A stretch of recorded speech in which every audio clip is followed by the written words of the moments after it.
Bismillahirrahmanirrahim. Assalamualaikum warahmatullahi wabarakatuh. Baik, perkenalkan nama saya Muhammad Rizwandi, Program Studi Pendidikan Agama Islam, Institut Agama Islam Negeri Palangkaraya.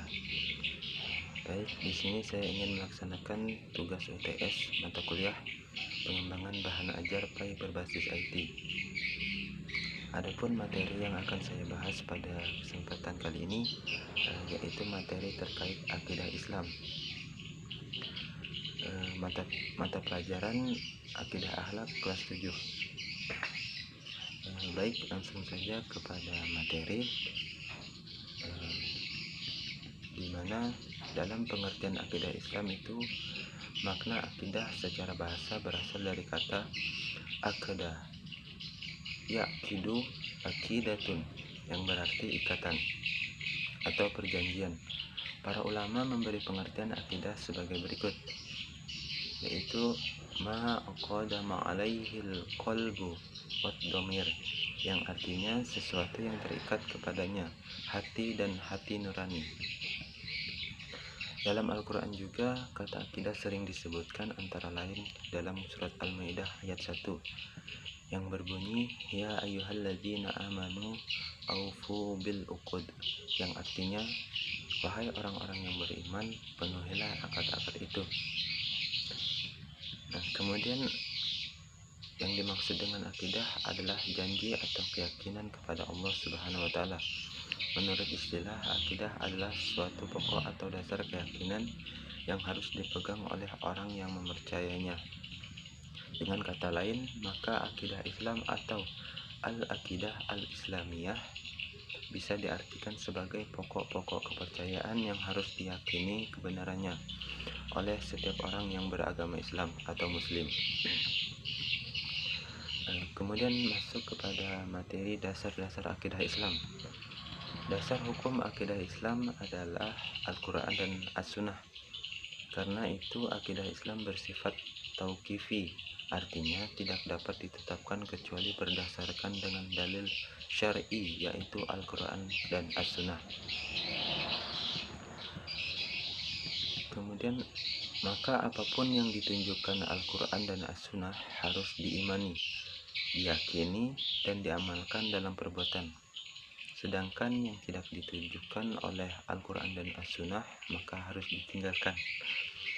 Karena itu Allah menjamin orang-orang yang berpegang teguh terhadap Al-Quran dan As-Sunnah Rasulnya berjalan dengan kesatuan kata dalam manhaj yang benar dan tidak bercerai-berai, di mana Allah berfirman wa'tasimu bihablillahi jami'an wala tafarraqu, yang artinya dan berpeganglah kamu semuanya kepada tali agama Allah dan janganlah kamu bercerai-berai. Quran surat Ali Imran ayat 103. Kemudian apa itu Al-Quran?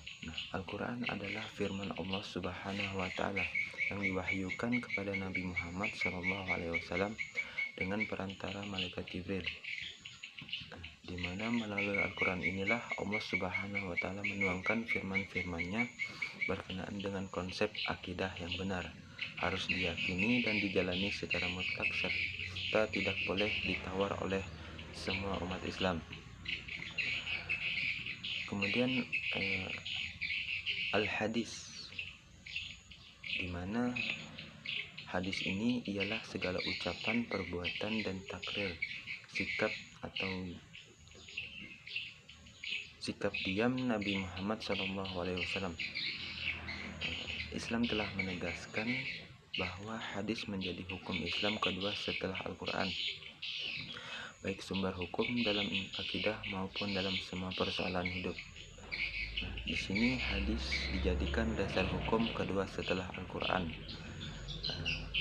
karena satu, hadis semua yang disandarkan kepada Nabi SAW adalah wahyu dari Allah Subhanahu wa taala, bukan sekadar mempertaruhkan atau memperturutkan nafsu saja. Nah, kemudian yang kedua yaitu Allah Subhanahu wa taala telah memberi petunjuk kepada manusia agar mengikuti kebenaran yang disampaikan Rasulullah SAW. Dan yang ketiga yaitu banyak hadis yang menjelaskan maksud beberapa ayat Al-Quran yang masih bersifat global atau termasuk masalah akidah Islam. Kemudian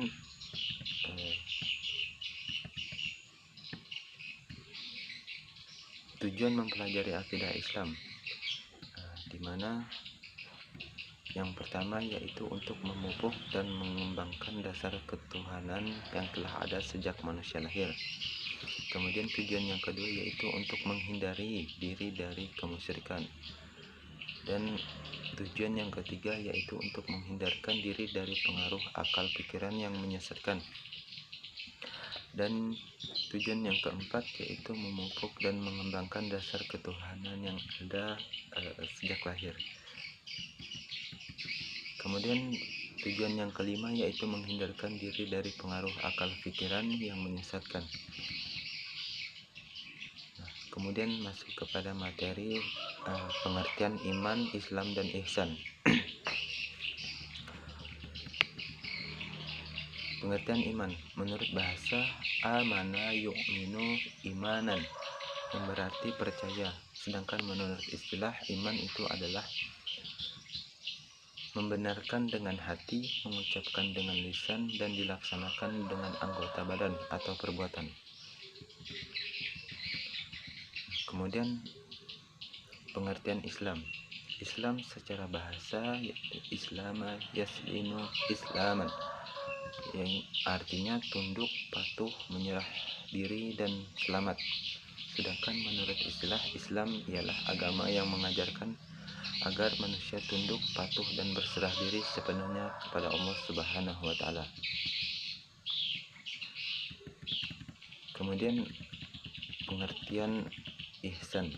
Ihsan berasal dari bahasa Arab ihsana yahsinun ihsanan, yang artinya adalah berbuat baik, berbakti, atau mengabdikan diri. Sedangkan menurut istilah berbakti dan mengabdikan diri kepada Allah Subhanahu wa taala dengan dilandasi kesadaran dan keikhlasan.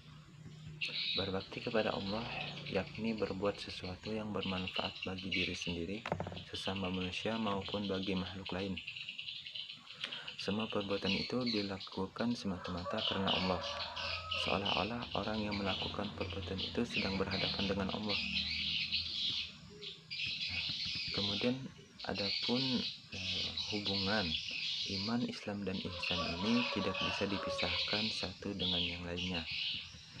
Artinya, jika seorang mengaku berakidah Islam atau sebagai Muslim, maka harus ada 3 unsur pokok ini di dalam dirinya, yaitu iman, Islam, dan ihsan.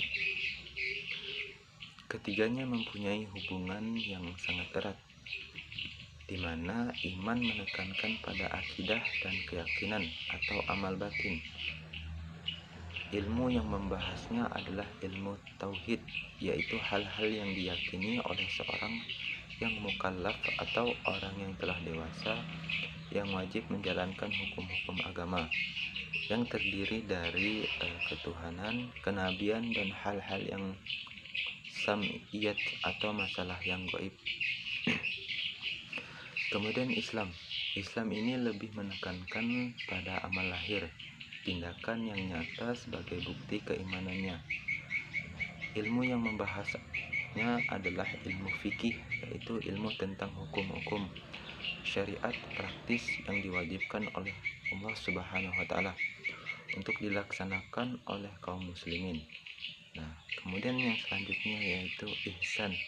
Nah, ihsan ini adalah perwujudan dari iman dan Islam seseorang, sekaligus sebagai cermin kadar iman dan Islam seseorang. Nah, rukun ihsan ini berisi tentang pelaksanaan ibadah dengan khusyuk, rendah hati, ikhlas, menghadirkan hati, menghadirkan keagungan Allah Subhanahu wa taala, merasa dilihat oleh Allah baik ketika diam maupun bergerak. Nah, ilmu yang membahasnya adalah ilmu tasawuf, yaitu tentang ilmu akhlak batin yang merupakan hal-hal yang menyelamatkan wajib dijadikan hiasan oleh seorang hamba, dan hal-hal yang merusak yang harus ditinggalkan untuk meraih akhlak yang terpuji. Nah, seseorang yang kadar keimanannya tinggi akan melakukan rukun Islam yang 5 dengan penuh keikhlasan dan kekhusyuan. Semoga kita termasuk orang-orang yang senantiasa mendapat petunjuk dalam menjalankan akidah Islam secara utuh dan tanpa keraguan. Mungkin itu saja yang bisa saya bahas pada materi kali ini. Kurang dan lebihnya mohon dimaafkan. Saya akhiri. Wassalamualaikum warahmatullahi wabarakatuh.